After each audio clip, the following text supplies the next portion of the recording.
Welcome to the Insurance Agents and Brokers Podcast. Hello, and welcome to the audio version of Coverage Corner. Coverage Corner is a monthly column in IA&B's primary agent magazine. The June 2025 column is entitled Swimming Pool Collapse by Bill Wilson. I had planned on writing about a different topic until 37 minutes ago when I read a social media post from a neighbor on the Nextdoor app about a swimming pool collapse resulting from heavy rainfall where we live. This reminded me that I had a similar question from an agent a few months ago, and given recent storms and flooding across the country, I decided that perhaps it's a good time to write about this issue. And while this is a personal lines column, I'll touch on the commercial lines side of the issue that you can share with coworkers.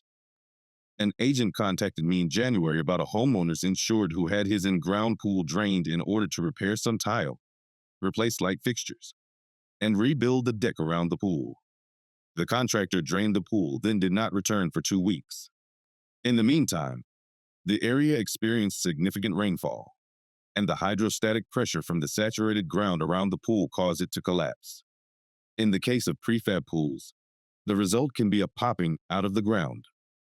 Of course, the homeowner expected the pool contractor to make it right, but the contractor's commercial general liability, or CGL insured, denied the claim, citing exclusion J6 in the ISO policy.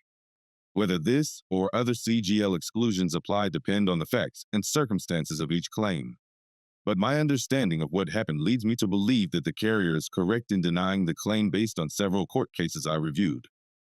There are sometimes coverages that can be purchased for such claims under the pop-up coverage banner, but I've never invested a lot of research time into such proprietary coverage forms to familiarize myself with typical coverages and exclusions.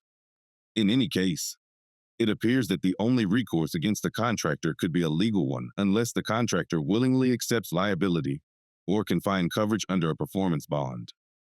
In the meantime, the insured filed a claim under his homeowner's policy, which happened to be ISO Form HO000-30511.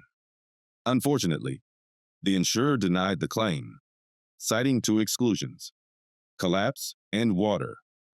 While there is a collapse exclusion in the form, some coverage is provided under the additional coverage collapse. Unfortunately, this coverage applies primarily to building collapses, and, in the case of loss to a swimming pool, only if the loss is a direct result of the collapse of a building or any part of a building. In the case of the water exclusion, the specific portion of that exclusion that applies here is water below the surface of the ground, including water which exerts pressure on, or seeps, leaks, or flows through a building, sidewalk, driveway, patio, foundation, swimming pool, or other structure. So, despite the agent's best efforts, there is clearly not first-party coverage under the homeowner's policy and allegedly not coverage under the contractor's CGL policy. Again, the homeowner's only recourse appears to be to directly appeal to the contractor and perhaps get a regulatory body involved and/or the Better Business Bureau. If you'd like to dig deeper into claims like this, visit the International Risk Management Institute's website, IA&B.com, and search for "Is Pool Pop-Out Excluded?" In addition, an often cited court case involving pool pop-ups and collapses is Pekin Insurance Company v. Willett, 301-3, App 3D1034. Written by Bill Wilson, CPCU, ARM, IM.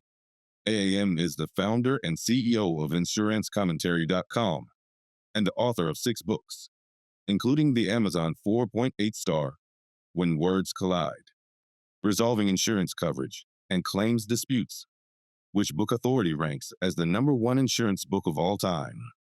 He can be reached at bill@insurancecommentary.com.